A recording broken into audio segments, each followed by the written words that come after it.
कहानी मंच में आज सुनिए मुंशी प्रेमचंद द्वारा लिखी कहानी बड़े भाई साहब। मेरे भाई साहब मुझसे 5 साल बड़े थे, लेकिन 3 दर्जे आगे।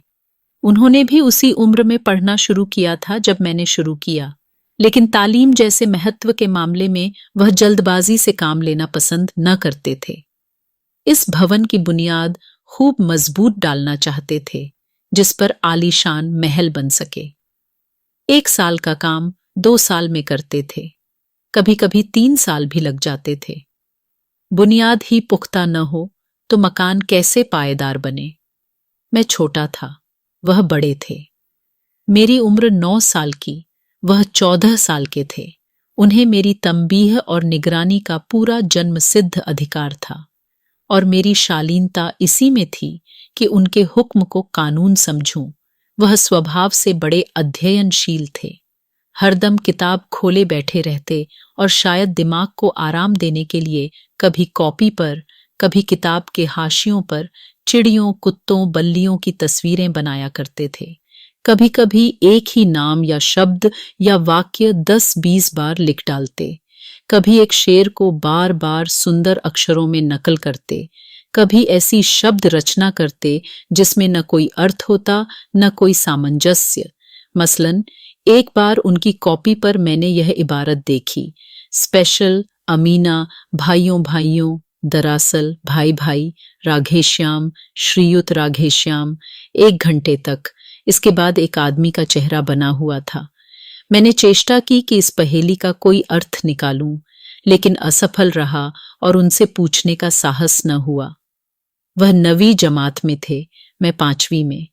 उनकी रचनाओं को समझना मेरे लिए छोटा मुंह बड़ी बात थी। मेरा जी पढ़ने में बिल्कुल न लगता था। 1 घंटा भी किताब लेकर बैठना पहाड़ था। मौका पाते ही हॉस्टल से निकलकर मैदान में आ जाता और कभी कंकड़ियां उछालता, कभी कागज की तितलियां उड़ाता, और कहीं कोई साथी मिल गया तो पूछना ही क्या। कभी 4 दीवारी पर चढ़कर नीचे कूद रहे हैं, कभी फाटक पर वार, उसे आगे पीछे चलाते हुए मोटर कार का आनंद उठा रहे हैं। लेकिन कमरे में आते ही भाई साहब का रौद्र रूप देखकर प्राण सूख जाते। उनका पहला सवाल होता, कहाँ थे? हमेशा यही सवाल इसी ध्वनि में पूछा जाता था, और इसका जवाब मेरे पास केवल मौन था। न जाने मुंह से यह बात क्यों न निकलती कि जरा बाहर खेल रहा था। मेरा मौन कह देता था कि मुझे अपना अपराध स्वीकार है, और भाई साहब के लिए इसके सिवा और कोई इलाज न था कि रोष से मिले हुए शब्दों में मेरा सत्कार करें। इस तरह अंग्रेजी पढ़ोगे तो जिंदगी भर पढ़ते रहोगे और एक हर्फ ना आएगा। अंग्रेजी पढ़ना कोई हंसी खेल नहीं है कि जो चाहे पढ़ ले। नहीं, ऐरा गैरा नत्थु खैरा सभी अंग्रेजी के विद्वान नहीं हो जाते। यहां रात दिन आंखें फोड़नी पड़ती हैं और खून जलाना पड़ता है, तब कहीं यह विद्या आती है। और आती क्या है? हां, कहने को आ जाती है। बड़े बड़े विद्वान भी शुद्ध अंग्रेजी नहीं लिख सकते, बोलना तो दूर रहा। और मैं कहता हूं, तुम कितने घोंघा हो कि मुझे देखकर भी सबक नहीं लेते। मैं कितनी मेहनत करता हूं, तुम अपनी आंखों से देखते हो। अगर नहीं देखते तो यह तुम्हारी आंखों का कसूर है, तुम्हारी बुद्धि का कसूर है। इतने मेले तमाशे होते हैं, मुझे तुमने कभी देखने जाते देखा है? रोज ही क्रिकेट और हॉकी मैच होते हैं, मैं पास नहीं फटकता, हमेशा पढ़ता रहता हूं। उस पर भी 1-1 दर्जे में 2-2, 3-3 साल पढ़ा रहता हूं। फिर तुम कैसे आशा करते हो कि तुम खेल कूद में वक्त गवाकर पास हो जाओगे? मुझे तो 2-3 साल लगते हैं। तुम उम्र भर इसी दर्जे में पड़े सड़ते रहोगे। अगर तुम्हें इस तरह उम्र गंवानी है तो बेहतर है कि घर चले जाओ और मजे से गुल्ली डंडा खेलो। दादा की गाढ़ी कमाई के रुपये क्यों बर्बाद करते हो? मैं यह लताड़ सुनकर आंसू बहाने लगता। जवाब ही क्या था? अपराध तो मैंने किया, लताड़ कौन सहे? भाई साहब उपदेश की कला में निपुण थे। ऐसी ऐसी लगती बातें कहते, ऐसे ऐसे सूक्ति बाण चलाते कि मेरे जिगर के टुकड़े टुकड़े हो जाते और हिम्मत छूट जाती। इस तरह जान तोड़कर मेहनत करने की शक्ति मैं अपने में न पाता था और उस निराशा में जरा देर के लिए सोचने लगता, क्यों न घर चला जाऊं। जो काम मेरे बूते के बाहर है उसमें हाथ डालकर क्यों अपनी जिंदगी खराब करूं। मुझे अपना मूर्ख रहना मंजूर था, लेकिन उतनी मेहनत से मुझे तो चक्कर आ जाता था। लेकिन घंटे 2 घंटे बाद निराशा के बादल फट जाते और मैं इरादा करता कि आगे से खूब जी लगाकर पढ़ूंगा। चटपट एक टाइम टेबल बना डालता, बिना पहले से नक्शा बनाए, बिना कोई स्कीम तैयार किए काम कैसे शुरू करूं। प्रातःकाल उठना, 6 बजे मुंह हाथ धोकर नाश्ता कर पढ़ने बैठ जाना। 6 से 8 तक अंग्रेजी, 8 से 9 तक हिसाब, 9 से 9:30 तक इतिहास, फिर भोजन और स्कूल। 3:30 बजे स्कूल से वापस होकर आधा घंटा आराम, 4 से 5 तक भूगोल, 5 से 6 तक ग्रामर, आधा घंटा हॉस्टल के सामने टहलना, 6:30 से 7 तक अंग्रेजी कंपोजिशन, फिर भोजन करके 8 से 9 तक अनुवाद, 9 से 10 तक हिंदी, 10 से 11 तक विविध विषय, फिर विश्राम। मगर टाइम टेबल बना लेना एक बात है, उस पर अमल करना दूसरी बात। पहले ही दिन से उसकी अवहेलना शुरू हो जाती। मैदान की वह सुखद हरियाली, हवा के हल्के हल्के झोंके, फुटबॉल की उछल कूद, कबड्डी के दांव घात, वॉलीबॉल की वह तेजी और फुर्ती मुझे अज्ञात और अनिवार्य रूप से खींच ले जाती, और वहां जाते ही मैं सब कुछ भूल जाता। वह जानलेवा टाइम टेबल, वह आंख फोड़ पुस्तकें किसी की याद न रहती, और फिर भाई साहब को नसीहत और फजीहत का अवसर मिल जाता। मैं उनके साये से भागता, उनकी आंखों से दूर रहने की चेष्टा करता। कमरे में इस तरह दबे पांव आता कि उन्हें खबर न हो। उनकी नजर मेरी ओर उठी और मेरे प्राण निकले। हमेशा सिर पर नंगी तलवार सी लटकती मालूम होती। फिर भी जैसे मौत और विपत्ति के बीच में भी आदमी मोह और माया के बंधन में जकड़ा रहता है, मैं फटकार और घुड़कियां खाकर भी खेल कूद का तिरस्कार न कर सकता। सालाना इम्तिहान हुआ, भाई साहब फेल हो गए, मैं पास हो गया और दर्जे में प्रथम आया। मेरे और उनके बीच केवल 2 साल का अंतर रह गया। जी में आया भाई साहब को आड़े हाथों लूं, आपकी वह घोर तपस्या कहाँ गई। मुझे देखिए, मजे से खेलता भी रहा और दर्जे में अव्वल भी हूं। लेकिन वह इतने दुखी और उदास थे कि मुझे उनसे दिली हमदर्दी हुई और उनके घाव पर नमक छिड़कने का विचार ही लज्जास्पद जान पड़ा। हाँ, अब मुझे अपने ऊपर कुछ अभिमान हुआ और आत्माभिमान भी बढ़ा। भाई साहब का वह रोब मुझ पर न रहा। आजादी से खेल कूद में शरीक होने लगा। दिल मजबूत था। अगर उन्होंने फिर मेरी फजीहत की तो साफ कह दूंगा, आपने अपना खून झलाकर कौन सा तीर मार लिया। मैं तो खेलते कूदते दर्जे में अव्वल आ गया। जवाब से यह हेकड़ी जताने का साहस न होने पर भी मेरे रंग ढंग से साफ जाहिर होता था कि भाई साहब का वह आतंक अब मुझ पर नहीं है। भाई साहब ने इसे भांप लिया। उनकी सहस्र बुद्धि बड़ी तीव्र थी। और एक दिन जब मैं भोर का सारा समय गुल्ली डंडे की भेंट करके ठीक भोजन के समय लौटा, तो भाई साहब ने मानो तलवार खींच ली और मुझ पर टूट पड़े। देखता हूं इस साल पास हो गए और दर्जे में अव्वल आ गए तो तुम्हें दिमाग हो गया है। मगर भाईजान, घमंड तो बड़े बड़ों का नहीं रहा। तुम्हारी क्या हस्ती है। इतिहास में रावण का हाल तो पढ़ा ही होगा। उसके चरित्र से तुमने कौन सा उपदेश लिया, या यूं ही पढ़ गए। महज इम्तिहान पास कर लेना कोई चीज नहीं, असल चीज है बुद्धि का विकास। जो कुछ पढ़ो उसका अभिप्राय समझो। रावण भूमंडल का स्वामी था। ऐसे राजाओं को चक्रवर्ती कहते हैं। आजकल अंग्रेजों के राज्य का विस्तार बहुत बढ़ा हुआ है, पर उन्हें चक्रवर्ती नहीं कह सकते। संसार में अनेक राष्ट्र अंग्रेजों का आधिपत्य स्वीकार नहीं करते, बिल्कुल स्वाधीन हैं। रावण चक्रवर्ती राजा था। बड़े बड़े देवता उसकी गुलामी करते थे। आग और पानी के देवता भी उसके दास थे। मगर उसका अंत क्या हुआ। घमंड ने उसका नाम निशान तक मिटा दिया। कोई उसे एक चिल्लू पानी देने वाला भी न बचा।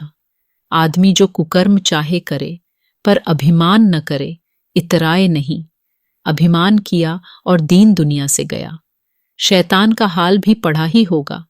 उसे यह गुमान हुआ था कि ईश्वर का उससे बढ़कर सच्चा भक्त कोई है ही नहीं।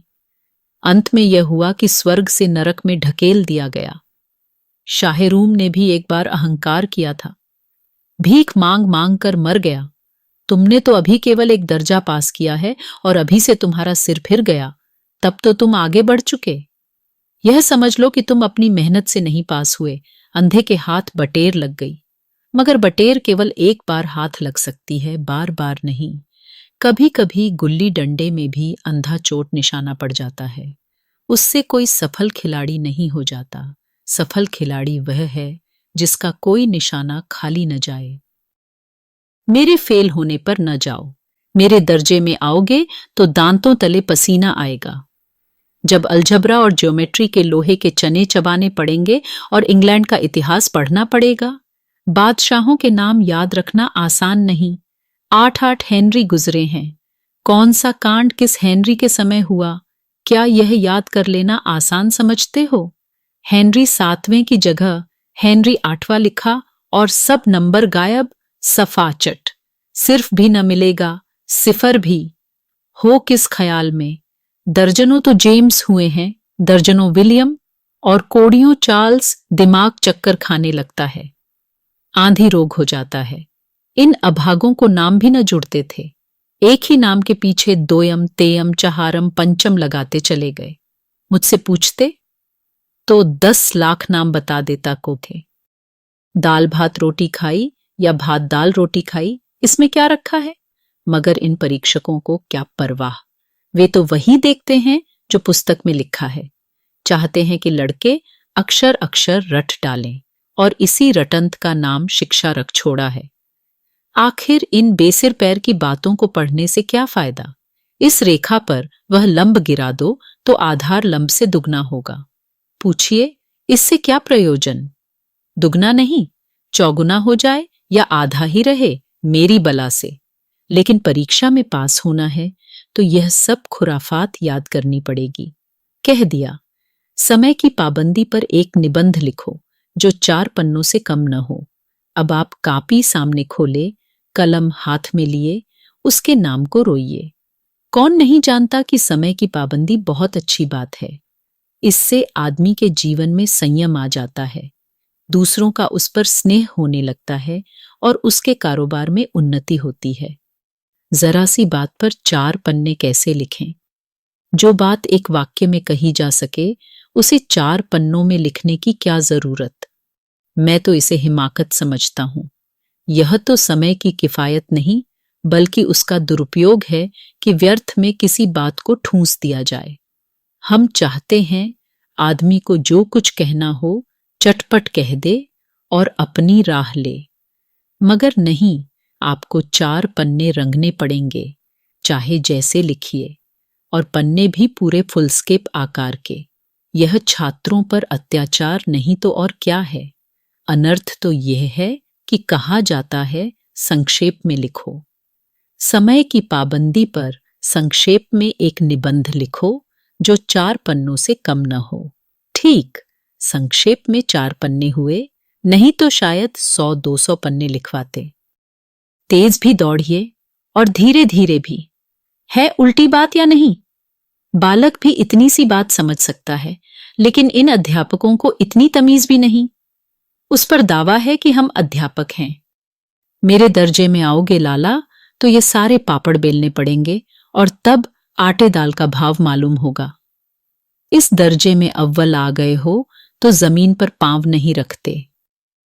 इसलिए मेरा कहना मानिए। लाख फेल हो गया हूं, लेकिन तुमसे बड़ा हूं। संसार का मुझे तुमसे ज्यादा अनुभव है।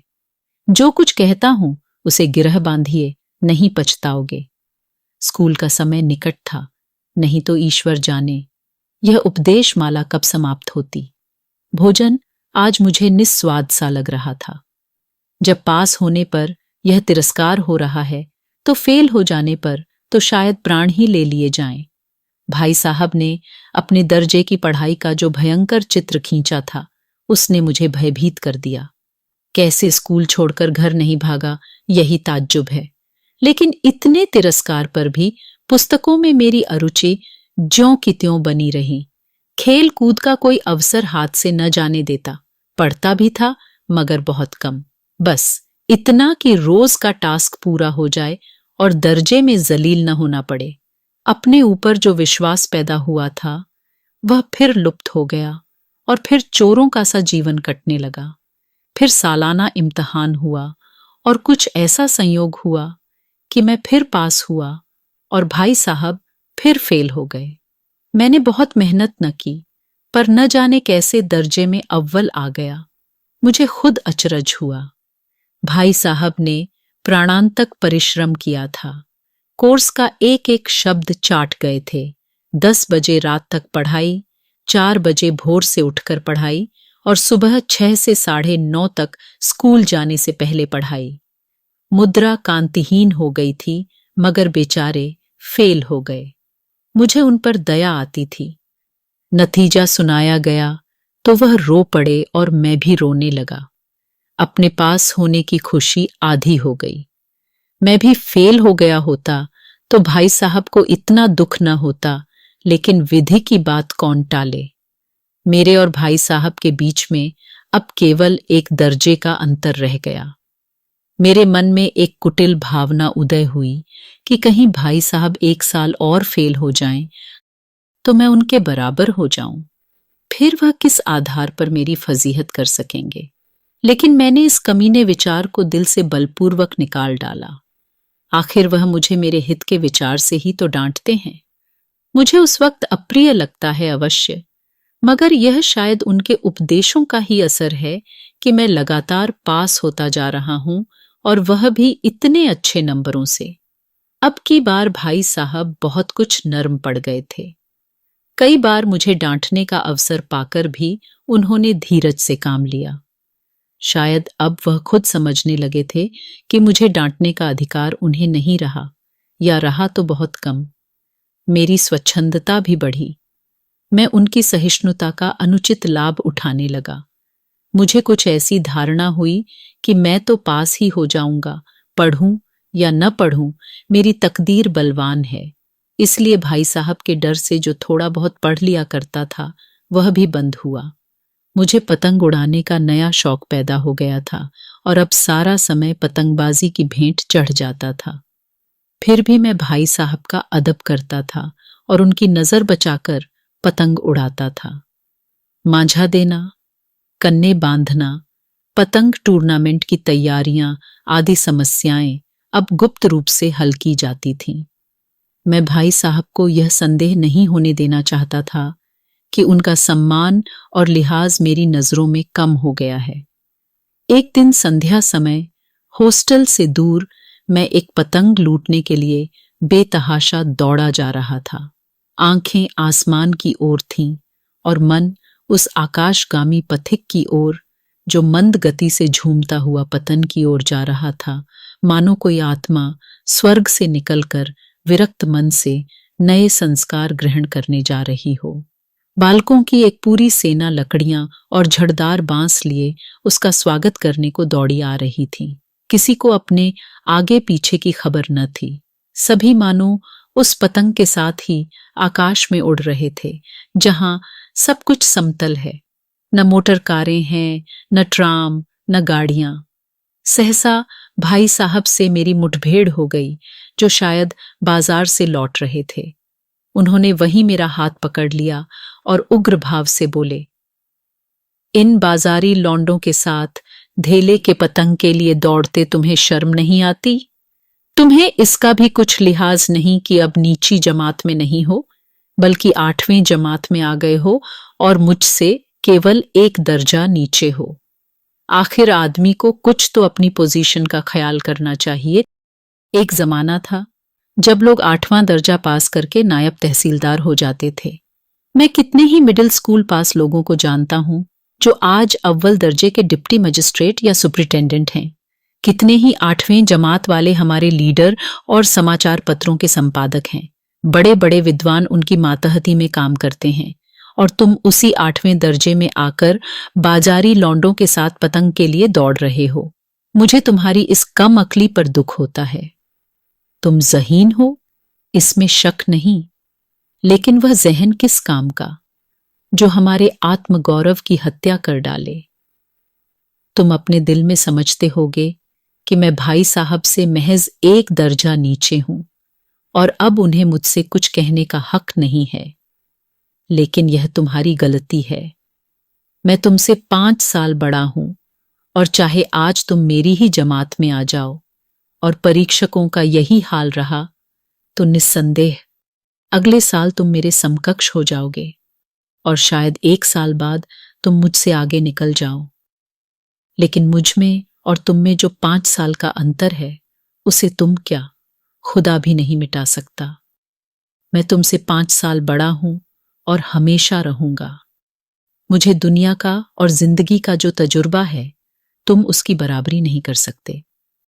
चाहे तुम MA, D.Phil और D.Lit ही क्यों न हो जाओ, समझ किताबें पढ़ने से नहीं आती। हमारी अम्मा ने कोई दर्जा पास नहीं किया और दादा भी शायद 5वीं जमात के आगे नहीं गए, लेकिन हम दोनों चाहे सारी दुनिया की विद्या पढ़ लें, अम्मा और दादा को हमें समझाने और सुधारने का अधिकार हमेशा रहेगा।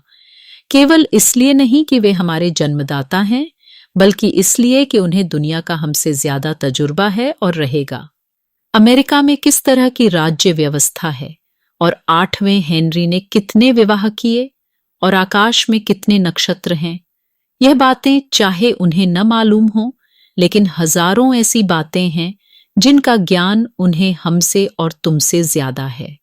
दैव न करें आज मैं बीमार हो जाऊं तो तुम्हारे हाथ पांव फूल जाएंगे।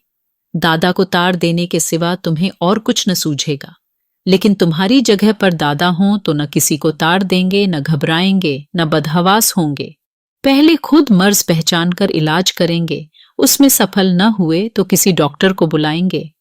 बीमारी तो खैर बड़ी चीज है।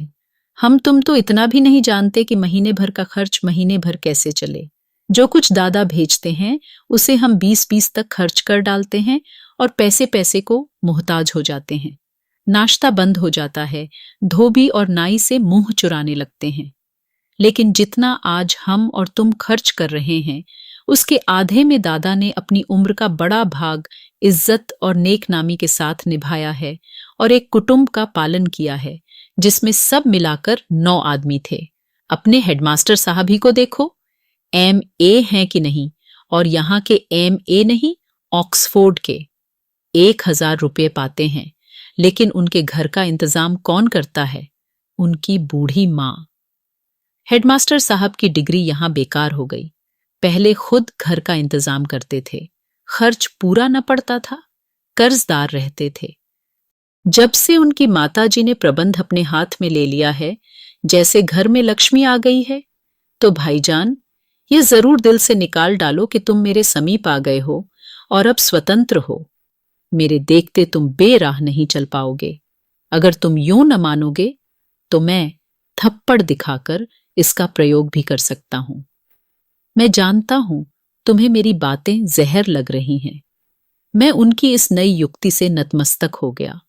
मुझे आज सचमुच अपनी लघुता का अनुभव हुआ और भाई साहब के प्रति मेरे मन में श्रद्धा उत्पन्न हुई। मैंने सजल आंखों से कहा, हरगिज नहीं, आप जो कुछ फरमा रहे हैं वह बिल्कुल सच है और आपको कहने का अधिकार है।